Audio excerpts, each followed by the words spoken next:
Selamat pagi, siang, sore, dan malam. Sebelumnya kami dari kelompok SID 37 akan mempresentasikan kolaborasi interprofesional kami dalam menangani sebuah kasus kesehatan di masyarakat, di mana skenario-nya Tuan A, seorang kakek berusia 65 tahun, didiagnosis menderita diabetes mellitus tipe 2 sejak 3 tahun lalu, di mana belakangan ini ia jarang mengontrol kesehatannya, sering mengeluh sakit gigi sehingga sulit makan dan menunjukkan gejala murung serta menarik diri dari sosial karena merasa menjadi beban keluarga. Pola makan Tuan A juga tidak terkontrol dan ia sering lupa meminum obatnya. Tuan A juga mengeluhkan kedua kakinya sering terasa kaku, kesemutan, dan mulai lemas saat berjalan, sehingga ia menjadi malas bergerak dan lebih banyak menghabiskan waktu di tempat tidur.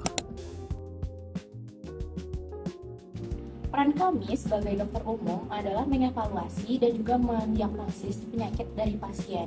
Khususnya pada pasien ini ditemukan bahwa diagnosisnya adalah diabetes mellitus tipe A, di mana kami juga akan melakukan pemeriksaan fisik dan juga pemeriksaan penunjang seperti gula darah dan juga HbA1c. Kami juga akan melakukan anamnesis secara komprehensif untuk melihat faktor risiko dan juga riwayat dari pasien. Selanjutnya, kami bertanggung jawab untuk menegakkan diagnosis serta meresepkan terapi obat-obat terkait diabetes pasien sesuai dengan level HbA1c pasien, apakah pasien itu sudah perlu untuk melakukan injeksi insulin atau cukup meminum obat-obatan oral saja. Selain itu juga perlu memantau adanya komplikasi sistemik seperti masalah kardiovaskular. Selanjutnya, kami juga memberikan edukasi atau KIE mengenai pentingnya kepatuhan pasien terhadap pengobatan agar pengobatan berjalan lancar.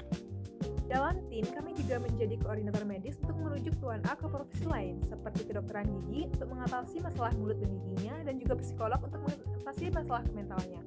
Selain itu juga, kami memastikan agar prosedur yang berjalan itu sudah berintegritas dengan profesi yang lain. Baik, dari hasil keperawatan, fokus kami adalah melakukan pengkajian kebutuhan sehari-hari pasien dengan memberikan edukasi manajemen mandiri seperti self management di rumah khususnya pada pasien dengan penyakit diabetes. Sesuai dengan kasus Tuan A, kami sebagai perawat itu berperan untuk mengajarkan Tuan A dan juga keluarganya bagaimana caranya memantau kadar gula darah dari rumah dan juga mengajarkan Tuan A itu untuk merawat kakinya untuk terhindar dari luka diabetes dan juga membantu membuat jadwal harian untuk Tuan A itu bisa mengingat dan juga patuh terhadap minum obat. Selain itu juga, kami juga memonitor tanda-tanda vital dan memberikan dukungan emosional awal selama proses perawatan. Sakit gigi pada penderita diabetes tidak boleh diabaikan karena kadar gula darah yang tinggi dapat memperparah infeksi di mulut dan begitu juga sebaliknya. Peran kedokteran gigi di sini adalah melakukan pemeriksaan rongga mulut dari Tuan A, mencari penyebab sakit giginya apakah karena karies atau penyakit periodontal, dan melakukan tindakan perawatan gigi yang aman setelah memastikan kadar gula darah pasien dalam kondisi stabil, tentunya dengan berkolaborasi bersama dengan dokter umum. Kami juga mengedukasi pasien mengenai pentingnya menjaga kebersihan mulut agar ia bisa mengunyah makanan dengan baik kembali. Sebagai seorang farmasis atau apoteker, peran kami itu adalah memastikan terapi obat yang dijalani oleh Tuan A ini sudah aman, tepat dosis, dan tidak menimbulkan interaksi obat yang berbahaya. Terlebih lagi, diresepkan obat tambahan oleh baik itu psikologi maupun dokter gigi. Mengingat di sini Tuan A kesulitan untuk mengingat jadwal rutin yang harus diminum obatnya, maka dari itu peran kami yaitu mengedukasi keluarga serta menyediakan alat bantu berupa pill box yang dimana setiap pil itu sudah disusun sedemikian rupa agar nantinya memudahkan di dalam meminum obat. Selain itu, sebagai seorang farmasi juga perlu mengedukasi yang namanya hipoglikemia, yaitu penurunan gula darah secara drastis. Selain itu, sebagai seorang farmasi juga harus memberitahukan bagaimana cara-cara untuk menangani hipoglikemia ketika terjadi di lingkungan rumah. Selain itu, kami juga melakukan identifikasi dan pemantauan masalah terkait obat atau drug-related problem seperti ketidakpatuhan minum obat, efek samping terapi, maupun potensi interaksi antar obat yang dapat memengaruhi keberhasilan pengobatan.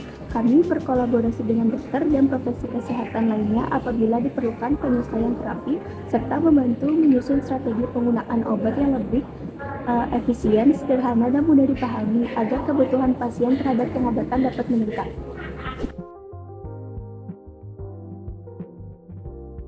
Mengingat Tuan A mengalami gejala murung dan menarik diri, disinilah peran psikologi diperlukan. kami akan melakukan asesmen psikologis untuk menilai tingkat depresi atau stres yang dialami oleh pasien terkait penyakit kronisnya. Kami memberikan intervensi berupa konseling atau terapi suportif untuk membantu Tuan A menerima kondisinya, meningkatkan motivasi sembuh, serta melibatkan pihak keluarga melalui family support agar Tuan A tidak merasa kesepian ataupun merasa menjadi beban. Dari perspektif kesehatan masyarakat, kami meninjau kasus Tuan A dari sisi lingkungan serta pencegahan sekunder dan tersier di tingkat komunitas. Peran kami di sini adalah menganalisis faktor risiko lingkungan di tempat tinggal Tuan A.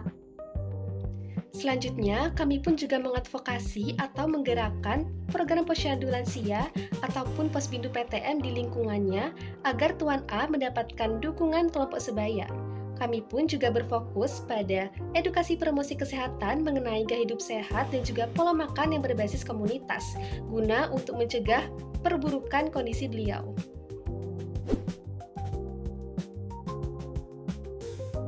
Kami sebagai fisioterapi di sini berfokus pada pemulihan dan pemeliharaan fungsi gerak tubuh pada Tuan A ini yang mulai menurun akibat usia dan komplikasi diabetes yang dimilikinya. Selain itu, kami akan melakukan pemeriksaan kekuatan otot, lingkup gerak sendi, serta mendeteksi gangguan sensorik pada kakinya. Intervensi yang kami berikan itu meliputi beberapa kombinasi pada latihan peregangan dan juga keseimbangan untuk mencegah risiko jatuh pada lansia. Selain itu, di sini kami juga memberikan beberapa terapi latihan khusus pada kaki guna melancarkan sirkulasi darah ke area kaki, mengurangi kaku dan kesemutan, serta menjaga Tuan A ini agar tetap mandiri dalam beraktivitas sehari-hari. Melalui kolaborasi IPE, kita melihat bahwa penanganan pasien tidak dapat dilakukan secara terpisah. Tuan A memperoleh pelayanan yang saling melengkapi dari dokter umum, farmasi, perawat, dokter gigi, fisioterapi, psikologi, dan juga kesehatan masyarakat. Kolaborasi ini menunjukkan bahwa pelayanan yang berpusat pada pasien atau patient-centered care dapat tercapai secara optimal ketika setiap profesi bekerja sama sesuai dengan perannya. Bersama-sama kita dapat meningkatkan kualitas hidup pasien. Terima kasih.